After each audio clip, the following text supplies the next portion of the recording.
Welcome to ஹரிஜோ channel. Paneer gravy பார்க்கலாம். ஒரு கடாயில் 2 ஸ்பூன் எண்ணெய் ஊற்றி அதில் 2 பெரிய வெங்காயத்தையும் நறுக்கி போட்டுக்கலாம். நல்லா வணங்கினதுக்கப்புறம் ஒரு பச்சை மிளகா, இதில் 1 ஸ்பூன் கசகசா. இந்த கிரேவி கெட்டியாகிறதுக்காக கசகசாவும் முந்திரியும் நான் சேர்த்திக்கிறேன். 5-6 முந்திரி பருப்பையும் போட்டு நல்லா வணக்கிக்கலாம். இதில் 1 ஸ்பூன் இஞ்சி பூண்டு பேஸ்ட், 2 தக்காளி போட்டு நல்லா வணங்கலாம். இது நல்லா வணங்குறதுக்கு தேவையான அளவு நான் உப்பை இப்போயே சேர்த்திக்கிறேன்.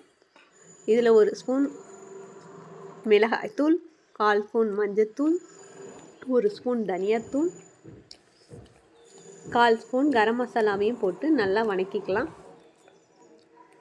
இது வணங்கி நல்லா சூடு ஆறுனதுக்கப்புறம் மிக்ஸி ஜாரில் போட்டு ஆட்டி எடுத்துக்கலாம். இது அதே கடாயில் நான் அந்த கிரேவியை ஊற்றி தேவையான அளவு தண்ணி ஊற்றி நல்லா கொதிக்க வச்சுக்க போகிறேன்.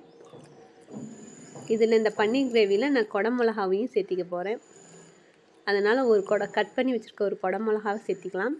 கலருக்காக காஷ்மீர் மிளகாய் தூள் போட்டு நல்லா கொதிக்க வச்சிடலாம்.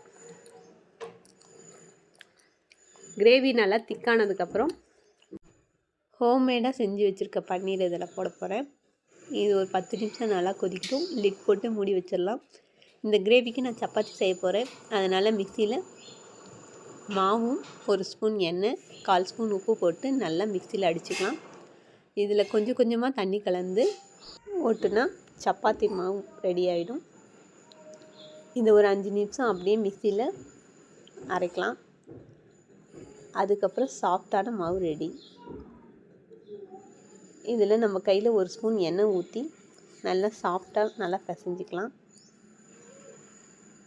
இதனால் நல்லா சாஃப்டான சப்பாத்தி கிடைக்கும். ஒரு 1/4 மணி நேரம் தட்டு போட்டு மூடி வச்சிடலாம். நம்ம சப்பாத்தி மாவு பிசைஞ்ச டைம்லேயே பன்னீர் கிரேவி ரெடி ஆயிடுச்சு. பாருங்கள், நல்லா திக்கான சூப்பரான பன்னீர் கிரேவி ரெடி. இது மாதிரி வீடியோ வேணுன்னா எங்கள் சேனலுக்கு சப்ஸ்கிரைப் பண்ணுங்கள், லைக் பண்ணுங்கள். தேங்க்யூ.